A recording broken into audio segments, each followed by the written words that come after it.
Et comme pour défier la communauté internationale, le M23, avec le soutien de l'armée rwandaise, a même abattu un hélicoptère de la MONUSCO et tué 8 casques bleus, commettant ainsi un crime de guerre. Je dénonce, en ce lieu emblématique de la vie internationale, avec la dernière énergie, cette énième agression dont mon pays est victime de la part de son voisin, le Rwanda. In the Eastern Democratic Republic of Congo, recent setbacks have served to highlight that the security situation is fundamentally no different than it was 20 years ago, when the largest and most expensive United Nations peacekeeping mission was first deployed. This has exposed neighboring states, notably Rwanda, to cross-border attacks that are entirely preventable. There is an urgent need to find the political will to finally address the root causes of instability in Eastern DRC. The blame game does not solve the problems. Il faudra que l'on puisse lire les signes des temps. Nous nous trouvons à la croisée des chemins, à la veille d'un nouvel ordre mondial, où les cartes seront redistribuées. Il y aura des puissances qui vont émerger, des nouvelles puissances. Il y aura des pays qui seront significatifs dans la nouvelle géopolitique. Et parmi ces pays-là, il faudra savoir se positionner. Pour se positionner, ce n'est pas en utilisant la force et l'arrogance, mais c'est plutôt en se plaçant du bon côté de l'histoire. Et le bon côté de l'histoire, c'est l'histoire où il n'y a pas de morts, il n'y a pas de viols, il n'y a pas de rebelles, il n'y a pas des armes et des munitions qui tonnent.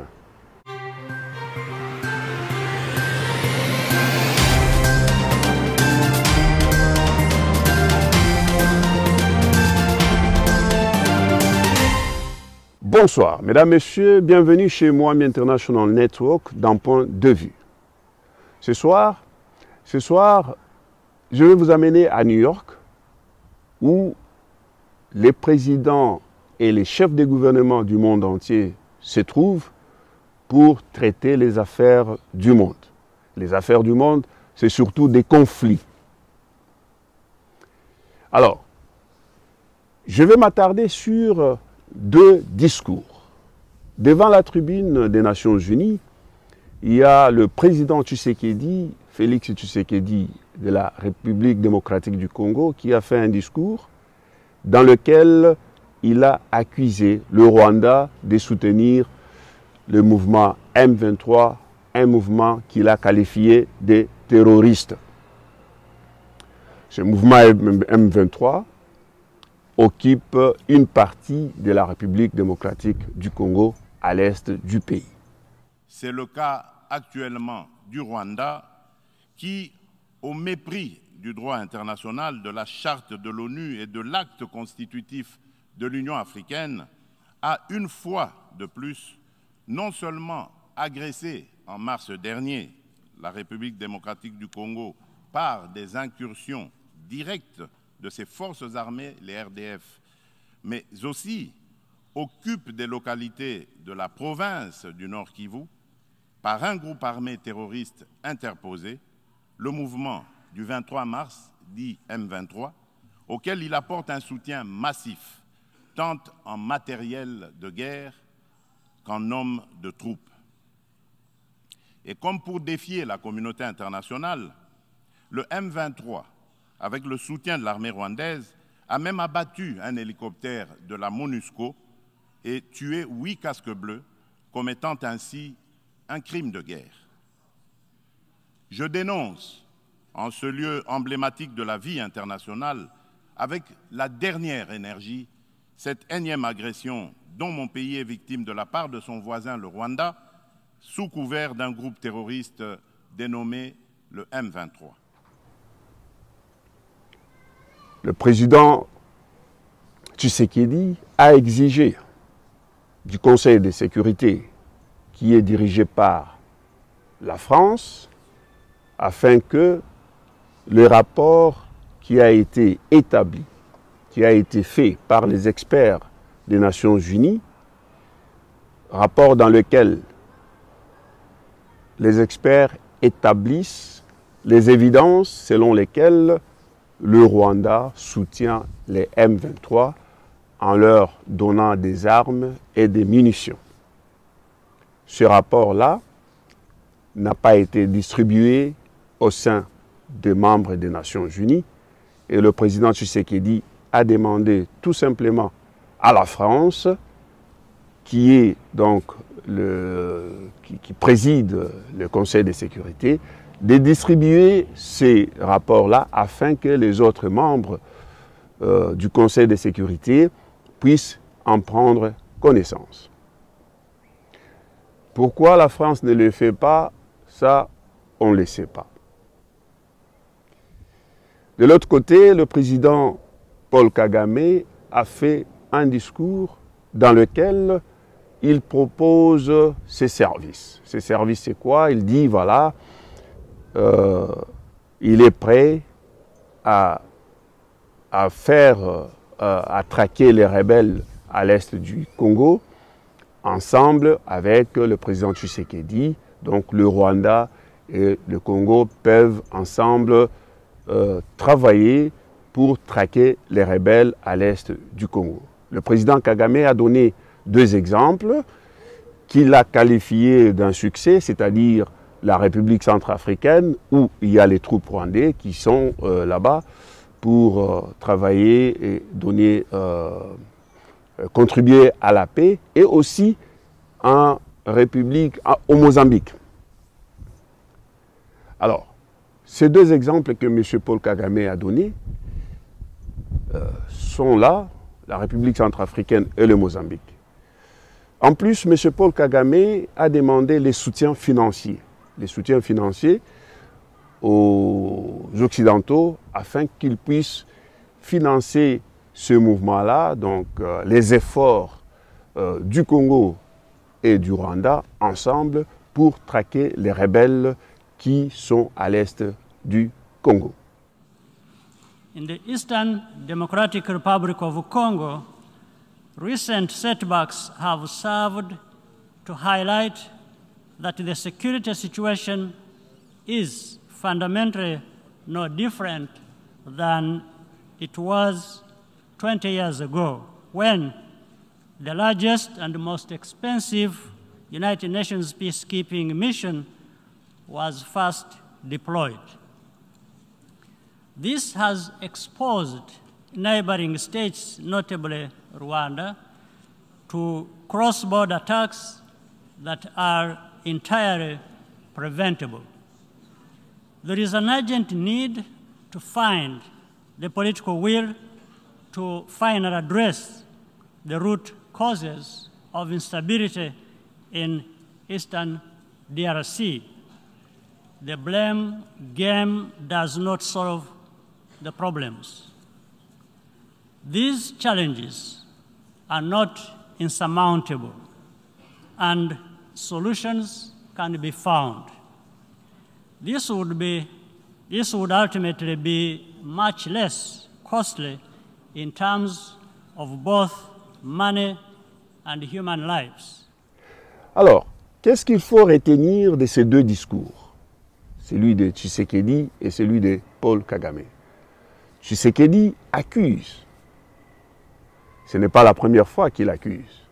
Et ce n'est pas Tshisekedi qui accuse seulement, mais il y a les experts dont je viens de parler, des Nations Unies, qui ont fait ce rapport, qui ont établi noir sur blanc que le président Kagame, le Rwanda, soutient les M23. Donc le rapport est là, les rapports des experts des Nations Unies dont je viens de parler, qui a établi que le président Kagame soutient les rebelles de M23. Il y a aussi les discours de M. Guterres. Pas les discours, mais l'interview que M. Guterres a accordée à France 24 et RFI, dans lequel il dit aussi que le M23, donc le mouvement rebelle, qui occupe une partie de la RDC, est beaucoup plus armé, lourdement armé, plus que la MONUSCO. La MONUSCO, c'est cette force des Nations Unies, ces casques bleus qui sont au Congo plus de 20 ans. Quand le secrétaire général des Nations Unies atteste que le mouvement de M23 est beaucoup plus lourdement armé que les forces de l'ONU au Congo, c'est que c'est grave. À la question de savoir d'où venaient ces armes, M. Antonio Guterres n'a pas voulu répondre. Il a dit « ça ne vient pas de la forêt ». Alors pourquoi M. Antonio Guterres ne veut pas citer le Rwanda? Pour une simple raison. Quand il y a eu génocide au Rwanda, en 1994, les Nations Unies, les forces de l'ONU étaient là. La France, les États-Unis, les Canadiens, tout le monde était là, ils n'ont rien fait. C'est là qu'il y a eu cette catastrophe humanitaire, ce génocide-là. Il y a cette dette morale qui fait que toutes ces instances internationales et tous ces pays occidentaux n'osent pas dire les choses telles qu'elles sont. Est-ce pour autant qu'ils sont contents avec le Rwanda? Est-ce pour autant qu'ils sont contents avec ce qui se passe là-bas? Le président Tshisekedi, dans son discours, il a dit que le Rwanda avait attaqué un avion des Nations Unies, des casques bleus qui sont au Congo, et que 8 casques bleus étaient tués. Est-ce que vous pensez que les Nations Unies, les membres du Conseil de sécurité sont contents avec cela? Je ne pense pas. C'est pourquoi cela m'inspire quelques questions ou quelques résolutions. D'abord, il faudra que l'on puisse lire les signes des temps. Nous nous trouvons à la croisée des chemins, à la veille d'un nouvel ordre mondial, où les cartes seront redistribuées. Il y aura des puissances qui vont émerger, des nouvelles puissances. Il y aura des pays qui seront significatifs dans la nouvelle géopolitique. Et parmi ces pays-là, il faudra savoir se positionner. Pour se positionner, ce n'est pas en utilisant la force et l'arrogance, mais c'est plutôt en se plaçant du bon côté de l'histoire. Et le bon côté de l'histoire, c'est l'histoire où il n'y a pas de morts, il n'y a pas de viols, il n'y a pas de rebelles, il n'y a pas des armes et des munitions qui tonnent. C'est ça, le bon côté de l'histoire.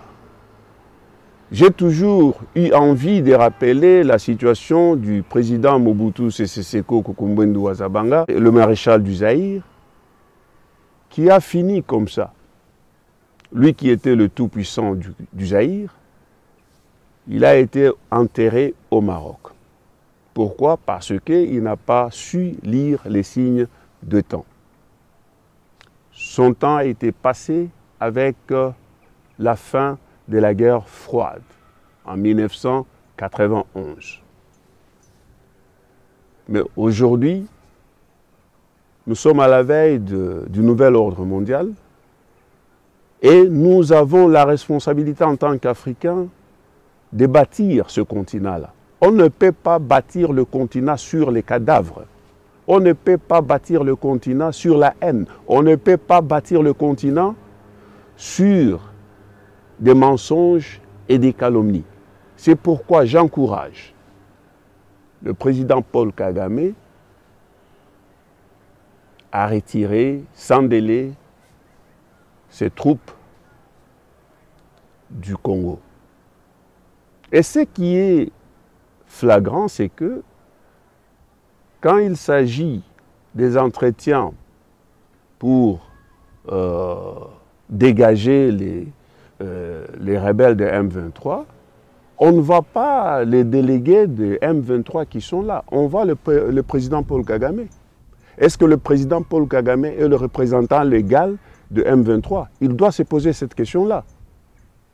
Pourquoi quand il y a des pourparlers, que ce soit au Rwanda, que ce soit au Kenya, que ce soit à New York, aux États-Unis, quand on veut parler de M23, c'est le président Paul Kagame qui se pointe pour donner des pistes de solutions. C'est-à-dire que, d'une façon directe, il dit, voilà, c'est moi qui suis le patron de M23. Est-ce que c'est une bonne chose? Non. Je pense qu'il y a un moment pour tout. Il y a un moment où le président Paul Kagame a fait de bonnes choses pour son peuple. Il y a un moment où le président Paul Kagame a soutenu les rebelles de M23. Mais il y a aussi ce moment précis où M. Paul Kagame doit choisir d'être du bon côté de l'histoire. Et le bon côté de l'histoire, c'est tout simplement d'arrêter de soutenir les rebelles de M23, de remettre la paix pour le Rwanda d'abord, pour les voisins, pour aujourd'hui et pour toujours. C'était ça le point de vue de ce soir. Qu'est-ce qu'il faut retenir? Il faut retenir qu'il faut être du bon côté de l'histoire. Il faut retenir qu'il faut construire les États-Unis d'Afrique. D'abord, dans la mentalité, dans le comportement, ainsi que dans une nouvelle culture. Une culture de la paix, une culture de la cohésion nationale, cohésion régionale et cohésion internationale. C'était Alphonse Mwambi, je vous salue des Pays-Bas à La Haye. Je vous demande de partager cette vidéo et de vous abonner sur notre YouTube, Mwambi International Network, ainsi que sur notre page Facebook, Mwambi International Network. Oh, nous avons aussi Instagram, allez-y et laissez-nous un petit message. Bonne soirée chez vous. Au revoir.